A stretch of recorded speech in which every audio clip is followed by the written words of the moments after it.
ദേവൂട്ടിക്കൊപ്പം വരികയാണ് അമ്മേ മൂകാംബികെ. ഇന്നു മുതൽ എല്ലാ ദിവസവും രാത്രി 8:30 നമ്മുടെ സ്വന്തം സൂര്യ ടിവിയിൽ.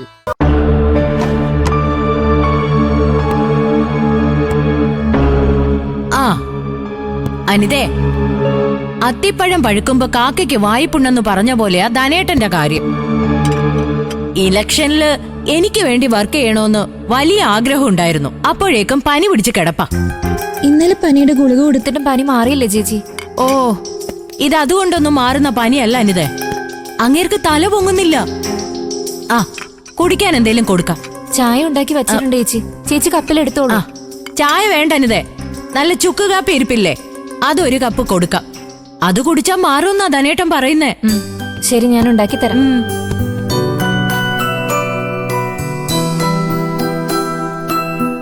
അതെ അനിതേ, ദേ ഇതുവരെ മുകളിൽ നിന്ന് ഇറങ്ങി വന്നില്ലേടി? കണ്ടില്ല. ഇന്നലത്തെ വഴക്ക് തീർന്നു കാണില്ല. ശബരി നിർബന്ധിച്ച് അവളെ കൊണ്ട് പോസ്റ്റ് പിൻവലിപ്പിച്ച് കാണുവോ എന്തോ. ശബരി പറഞ്ഞതേ അനുസരിക്കണ്ടേ, എങ്കിലല്ലേ കുടുംബത്തില് സമാധാനം സന്തോഷമൊക്കെ ഉണ്ടാവും. എന്ന് വെച്ച ഒരാളുടെ സ്വാതന്ത്ര്യത്തിൽ മറ്റൊരാള് കൈകടത്താൻ പാടുണ്ടോ എന്റെ അനിതേ? ദയ അത്ര വലിയ തെറ്റൊന്നും ചെയ്തിട്ടില്ലല്ലോ. അവളുടെ കുടുംബത്തെ മൊത്തം ദ്രോഹിച്ച ഒരു സ്ത്രീയെ സമൂഹ മാധ്യമത്തിൽ തുറന്നു കാണിച്ചല്ലേ ഉള്ളൂ. ഈ സുശീലാമ്മ കാരണം നമ്മുടെ ശബരി എന്തുമാത്രം ബുദ്ധിമുട്ടിയിട്ടുണ്ടെന്ന് നിനക്കറിയില്ലേ? അവരുടെ മകള് സോന ആത്മഹത്യ ചെയ്യാൻ പോയപ്പോ റെയിൽവേ ട്രാക്കിൽ നിന്ന് അവളെ രക്ഷിച്ചവനാ നമ്മുടെ ശബരി. അതൊക്കെ എനിക്ക് ഓർമ്മയുണ്ട് ചേച്ചി. ശബരിയെ കൊണ്ട് സോനയെ അവര് കല്യാണം കഴിപ്പിക്കാൻ ശ്രമിച്ചതും ശബരിക്ക് അതില് താല്പര്യമില്ലെന്ന് പറഞ്ഞപ്പോ അവനും ദയയും തമ്മിലുള്ള കല്യാണം മുടക്കാൻ ശ്രമിച്ചതും അല്ലേ? അതൊക്കെ നിസാര സംഭവാ. പിന്നെ ശബരി പിന്നെ ആരെന്തൊക്കെ ചെയ്താലോ അതൊക്കെ അങ്ങ് മറക്കും. പക്ഷെ ദയ നേരെ മറിച്ച. ശത്രുവിനെ അടിക്കാൻ കിട്ടുന്ന അവസരം അവള് മാക്സിമം പ്രയോജനപ്പെടുത്തും. അനിതേച്ചി, അനിതേച്ചി, ദയ നിന്നെ വിളിക്കുന്നുണ്ട്, ചെല്ല്. എവിടെ പോയി കിടക്ക? അനിതേച്ചി. എന്തേ? അനിതേച്ചി, ഉണ്ണിക്കുട്ടൻ എവിടെ?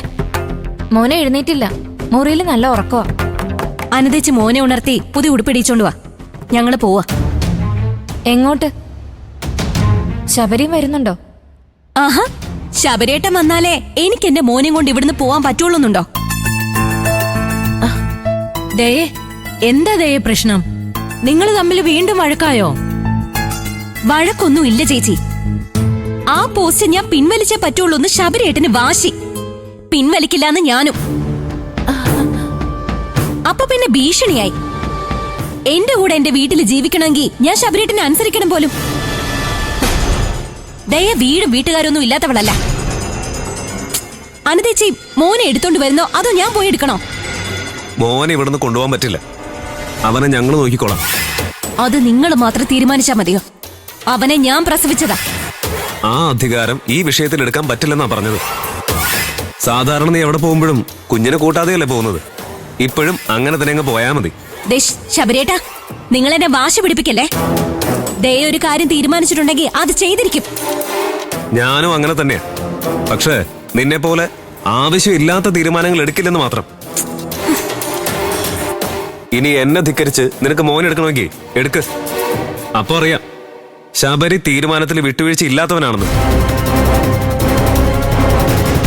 ദയേ, വെറുതെ ഒരു തർക്കവും വഴക്കും വേണ്ട. അച്ഛൻ ഇപ്പൊ അമ്പലത്തിൽ നിന്ന് വരും. അച്ഛൻ അറിഞ്ഞ കാര്യങ്ങൾ കൂടുതൽ വഷളാവേ ഉള്ളൂ. അത് ചേച്ചി പറഞ്ഞത് ശരിയാ. അച്ഛനും മോനും കൂടെ ചേർന്നാ രണ്ടാൾക്കും പ്രതിരോധ ശേഷി കൂടും.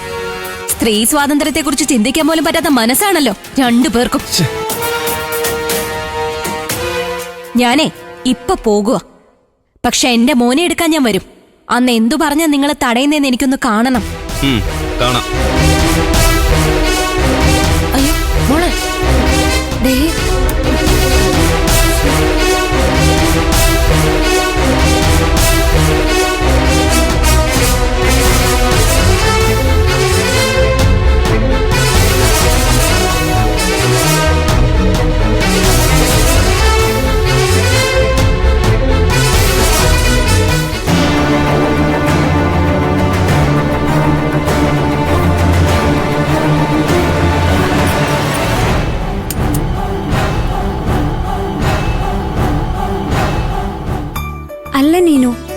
അസുഖമൊന്നുമല്ല, ഫാമിലിയുടെ ഒരു കാര്യത്തിന് വേണ്ടിയാ. അതാ ലീവ് എടുക്കാന്ന് വെച്ച. ഇന്നത്തെ നോട്ട്സ് നീ ഫോട്ടോ എടുത്ത് ഫോണിൽ അയച്ചു തന്നാ ഇന്ന് തന്നെ എനിക്കത് എഴുതിയെടുക്കാം. അതാ ഞാൻ വിളിച്ചെ. ആ ശരി, നീ പെട്ടെന്ന് അയക്കി. Okay D, thanks. ഇതെന്താ ചേച്ചി ബാഗൊക്കെ എടുത്തിട്ട്? ശബരിയേട്ടൻ ഉണ്ണിക്കുട്ടൻ എന്തിയെ? ദേ അവരെ ബാഗിനകത്തുണ്ട്. എന്താ കാണണോ? അച്ചോ, എന്നോട് എന്തിനാ ചൂടാവുന്നേ? ചേച്ചി വീട്ടിൽ നിന്ന് വഴക്കുണ്ടാക്കി ഇറങ്ങിയതല്ലേ? ഇനി മുതല് ചേച്ചി ഇവിടെ താമസിക്കാൻ പോവാണോ? ആ അതെ, ഇനി മുതല് ഞാൻ ഇവിടെയാ. ഇവിടെ പറ്റില്ലെങ്കിൽ പഞ്ചരത്നത്തിലെ. അവിടെ ആരും എന്റെ സ്വാതന്ത്ര്യത്തിലെ കൈകടത്തില്ലല്ലോ. ആ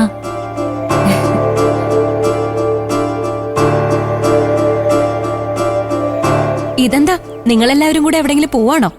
അതെ, വിനയേട്ടന്റെ വീട്ടിൽ പോവാ. ചിരിച്ചേച്ചിയുടെ കുഞ്ഞുങ്ങളെ ഞങ്ങൾ ഇങ്ങോട്ട് കൊണ്ടുവരാ. ഓ, അല്ല ദേമോളെന്താ തനിച്ചു വന്നത്? ബാഗിലെന്താ?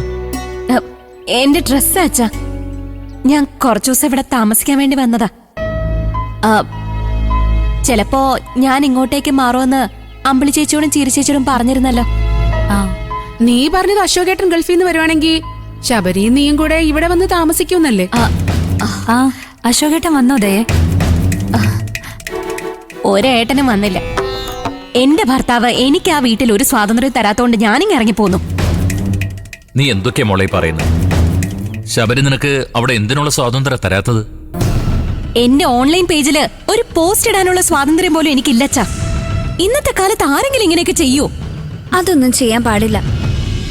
ഈ ശബരിയേട്ടൻ എപ്പോഴും ഇങ്ങനെയായത്? ഇത് ചോദിക്കണം അച്ഛാ. ആ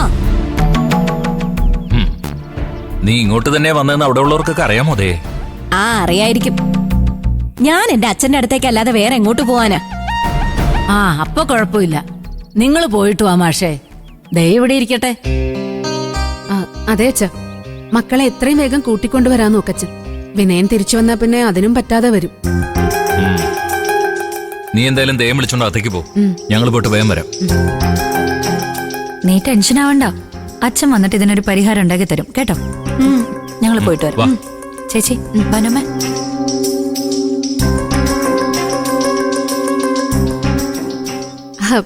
ദേ നീ വാ.